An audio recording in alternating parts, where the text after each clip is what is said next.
Hi,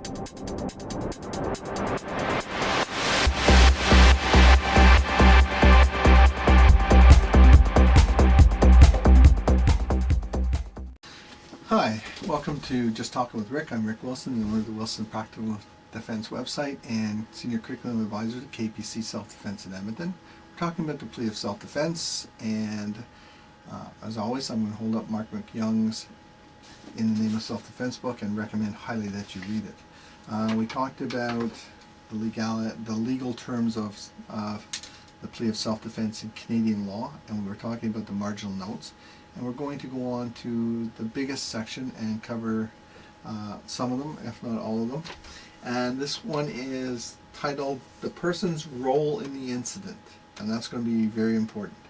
And the first one is whether any party in the incident used or threatened the use of a weapon. Now, why would that be important? One, and it says any party here, and that's going to be really important. Again, remember that your self-defense depends on not just the fact that you protected yourself, but what you did to protect yourself, and was that reasonable? So if there's a threat of a weapon, then the threat to you goes up. If someone has a knife, it's a lethal force. If someone has no weapons, while there still can be lethal force involved, you know, it's not the same as if he came at me with a knife. So the use or threatened use of a weapon is very important in the proportion of how you responded. The other thing is, this person's giving you a hard time and threatening you, I'm going to come over and beat you up, and you say, hey, listen man, I got a knife, and the guy jumps you. Now, the question that they're going to ask is, would he have jumped you if you hadn't threatened him with a knife? And brandished that weapon and threatened him with a knife, would he have jumped you? Because his defense is going to be, I acted in self-defense. Yeah, I was ticked off at the guy and I said some things I didn't mean. I really wasn't going to attack the guy, but the moment he showed me a knife, I thought he was going to kill me. And so that's why it says whether any party to the incident, okay? Because your actions always play into this. Your role, the person's role in the incident.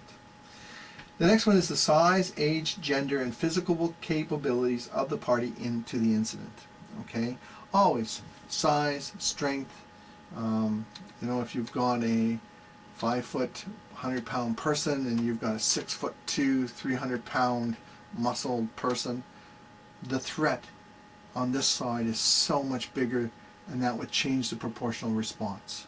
I have someone coming at me and saying they're going to beat me up. I clock the guy. Is it reasonable?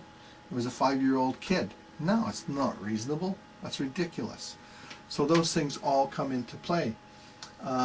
Physical capabilities. You've got a person who is in a wheelchair and says, I'm going to kill you. Well, is that person capable? Or could I leave? The person's pointing a gun at me. Capabilities just changed. Okay, so person's capabilities mean, do they have means? Do they have that capability of hurting you? And it says the nature, duration, history of any relationship between the parties to the incident, including any prior use or threat of force, and the nature of that force or threat. Okay, so very simple case. I got into an altercation with this guy before, and he clocked me over the head with a pipe. Okay, so I come up and he sees me again. He says, "Hey, I'm gonna get you again." And he walks towards me, and I react quite violently. Now, what they're going to look at is, somebody had hit me over the head with a pipe before. It is far more reasonable to believe his threat and take his threat of force very, very seriously, because it's happened before. You're talking about abusive spouses, you're talking about people who, bullies or whatever. You're talking about people, so what has happened before, past behavior is the best predictor of current behavior. So when he threatens me or brings his hand back and he's hit you before, you're pretty reasonable to react as if he's going to hit you again. Again, always open to interpretation, being different on the other side. And it says, any history of interaction or communication between the parties to the incident. Oh, this is really, really important. Okay, what they're talking about is, what did you say? What did you say? We get an altercation, and I say, hey man, I don't want to fight. And the guy says, fine, turns away, and I go, you a-hole. And the guy turns back. Okay? The fight, everything was over until I opened my mouth. I know a case where people were feuding, these two guys were, they all assault charges back and forth. In one case, the guy's filling up at a gas station, the guy comes, pulls out his truck, jumps out with a baseball bat, swings the baseball bat in the altercation, the guy who was attacked gets the bat and happens to hit the guy in the head. Self-defense, very clear. Until the witness said, the guy says, hey Harry, who's got the bat now? Boom.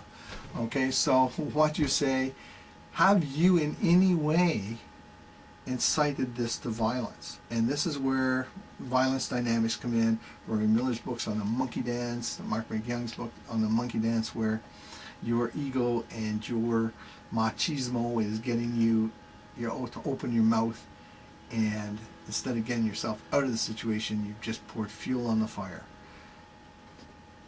This is where most guys who get in a little duel, get in that bar fight and think, well, I defended myself, it's self-defense. It wasn't self-defense. You agree to walk outside and have a fight. That's not self-defense. Okay? That's not self-defense. You didn't have to go out there to fight.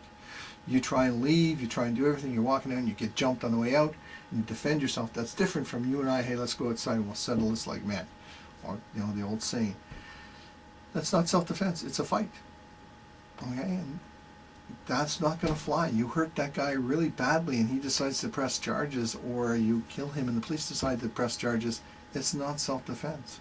Yeah, you were fighting and you were just protecting yourself, but it's not legally self-defense. Most things that I go to my neighbors to tell him to be quiet because he's blaring music. We get in an altercation on his doorstep, and he says, get off the porch, and he kind of gives me a push, and I clock him one because he attacked me, he pushed me. No, I'm on his doorstep. I can leave. I can leave. The fact that he pushed me and I clocked him one, I was just protecting myself. No, you weren't.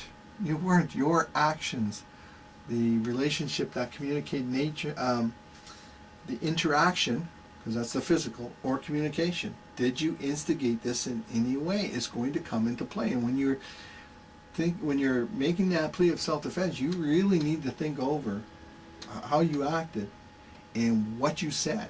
Because if you did anything to step off the platform of self-defense, get yourself a lawyer. And today, you can guarantee somebody's got a video. So when you say, oh, I never said anything wrong, I was so polite, and they got you on video telling this guy what you think of him and ripping him apart, you're just going to be proved a liar. And that's going to throw your reasonableness and everything out. So take care and be honest, and don't do anything that incites violence in the other person, or you're going to throw your self-defense claim into great jeopardy. Thank you very much. Have a good day.